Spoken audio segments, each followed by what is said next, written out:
Brown Sugar Talks with Wellness and Woman Crush Wednesday. The reason why I think I'm adding 2 days of woman inspiration is because right now I really need it. And we need it. Just do Baratunde, you said that this was going to be the Black Renaissance. And God dang it, if it's not, do you hear me? Beyonce, okay? Oh, Beyonce is going to do the Vogue cover. Like, after 126 years of this magazine being in publication, Beyonce gets to do the cover, and she hired a black photographer. Do you understand the? I just cried today. Like, it was like just tears of joy, and I know it's not getting any social issues, but it is. It's like digging into the meat of the problem, how we are the thread that holds this shit together. And I don't know, it's just something that's so amazing to me. It's so amazing. It's like, and it's not even to say, this is the thing. See, I get joyful about it, but at the same time, I'm like, now I want, and then I want more. I get joyful and then I become greedy because it's been denied for so long. It's just like that thing, like where you're just like, okay, yeah, okay, now that we're here, now let's start negotiating more. It's just, and that's what Monique was trying to tell y'all. Like, not y'all, but that's what Monique was trying to say. It's like, okay, oh, you're going to give me this little bit. No, give me a lot of it. Give me a lot of it. Because if you trying to use our slang inside your boardroom or put them on your commercials, or you trying to relate to me in any kind of way because you feel like that's your culture. You see what I'm saying? I don't even use the culture like that. But more oftentimes, you see people using the culture that way.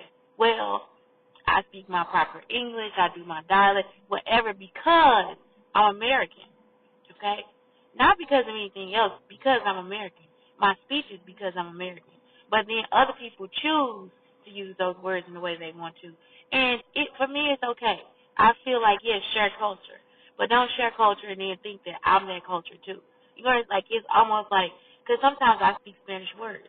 Well, I had to let people know I speak Spanish words because I had Hispanic students, and that's the little Spanish that I still know. And I still like saying them. I use them in my house. My son knows them. He knows all these things. So that's just me. That's how I speak, and I speak it to everybody. I don't speak it just when I see Hispanic people. I speak it when I'm with black people. I speak it when I'm with white, because sometimes the words just come out. Instead of me saying one thing, those words just come out. And it's because I've been so used to saying those words. Some teachers get that way. Like, some teachers will get to the point where they too have those words that they learn from students that they relate to because of the dynamics of the students that they have in their classroom. And some people might even see that as offensive, but sometimes it's not. Sometimes it's just, that's what we do. But at the same time, I don't know. I don't even know how to, it's so complicated, but it's so simple that I don't even know how to explain it. Should I even start to explain it? But that's why I'm not always offended by everything, but at the same time, I'm still cautious of everything too. Because I guess that's why I stay away from certain topics, because it's like I have seen so much, not only done to my own people, but also done to other people, and you just like, no, what you doing not right. Like, that's not cool. Chill on that. Like, I don't feel like that. And I've seen it from everybody, like, not just, and even from myself. Because sometimes I'll get on the phone and be like, girl, she did this, and my friend's like, so what? And it's like, yeah, why was I offended by what she did? And it's like, well, really, it wasn't your damn business in the first place. So it's like, when you start to come to the realization that the shit you do is not all that perfect either, you start to realize, okay, wait a minute, we are working as human beings and not just as colors or whatever. Some people do work as colors, though, because of the stereotypes that they see, and they don't get out and get to see anything. And some people do get out to get to see things, but then they still end up with this ignorance because they see it at this different level of experience. So anyway, that's why I say today is Wellness Woman Crush Wednesday, because I am just elated that Beyonce gets to do the cover, and that this black photographer will be notarized as that person that did the cover. You see, that's the beauty of it all. Like, it's just the happening and the wellness of each and every part of everything as an individual. I mean, I don't know. It's just, I don't know. And then the whole fact of the matter that the Vogue magazine, once she does do it, you know it's about to sell out. I believe that anything that they made over, because people love to say that black people are not going to make the money. Oh, we are going to make the money. The money will be there. Okay. So then, if that's the rhetoric, everything that's over the sales that they made for last September, they need to donate that to an HBC, a historically black college. They need to donate it to educational funding for black people in the community. They need to donate. I'm just saying that some of that money needs to come back to black people, because you know that those designs, all those different, you were inspired by us. So that's the whole thing too.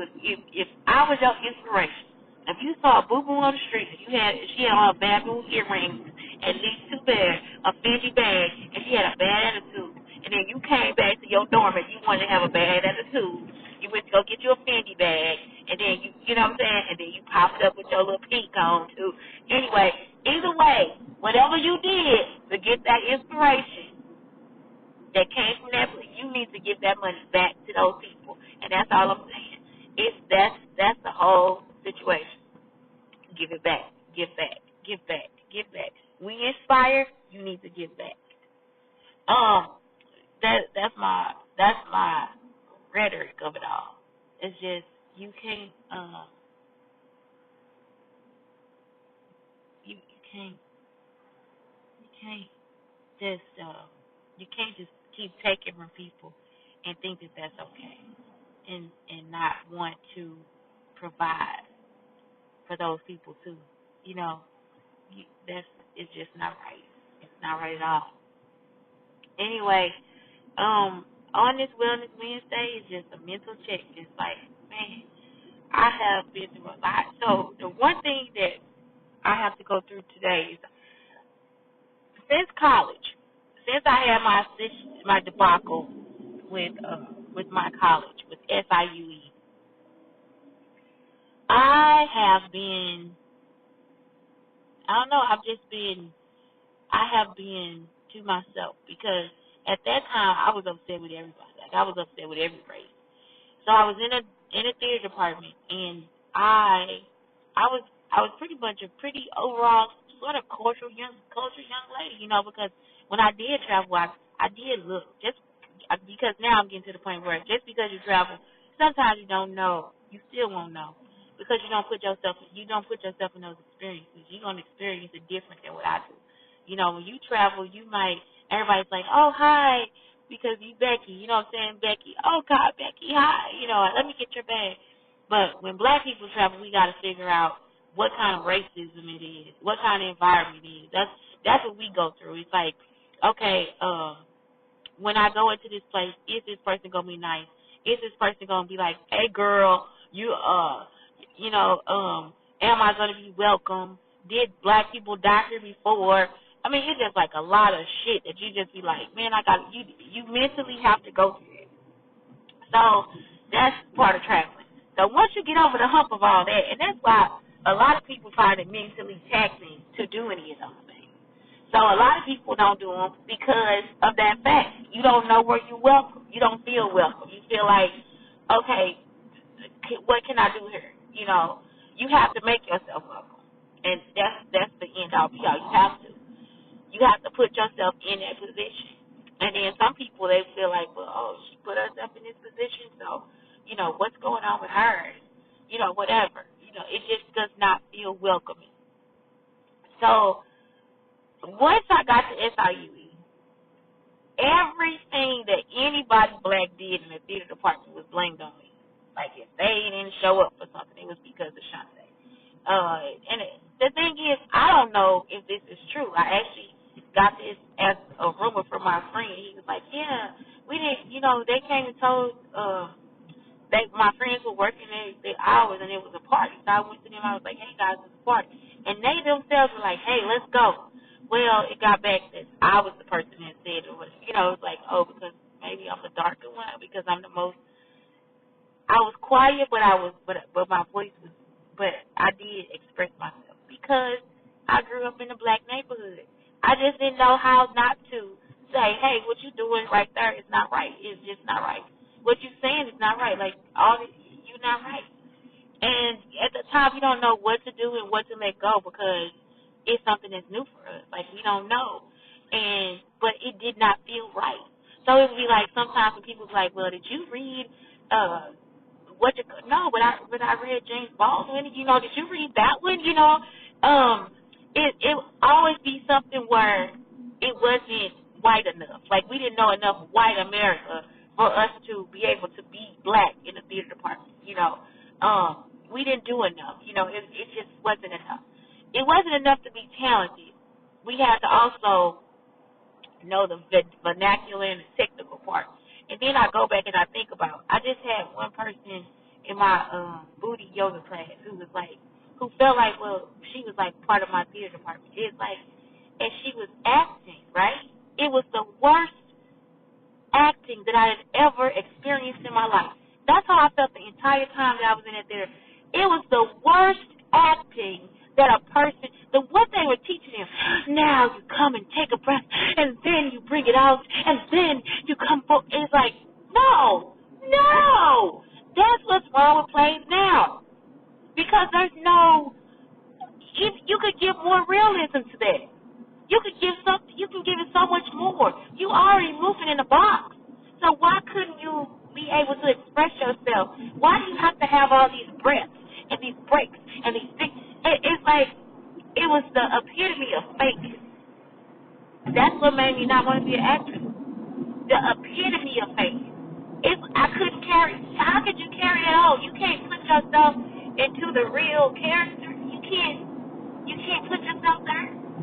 And then they were wondering why they weren't getting where they need to go because first of all, you're taking direction from somebody who's doing the same thing you're doing. And it got me nowhere. I was just like, what the hell is this? What is this? And it was just something that wasn't quite there yet, I don't know. So anyway, let's get to when I just flipped out. Okay.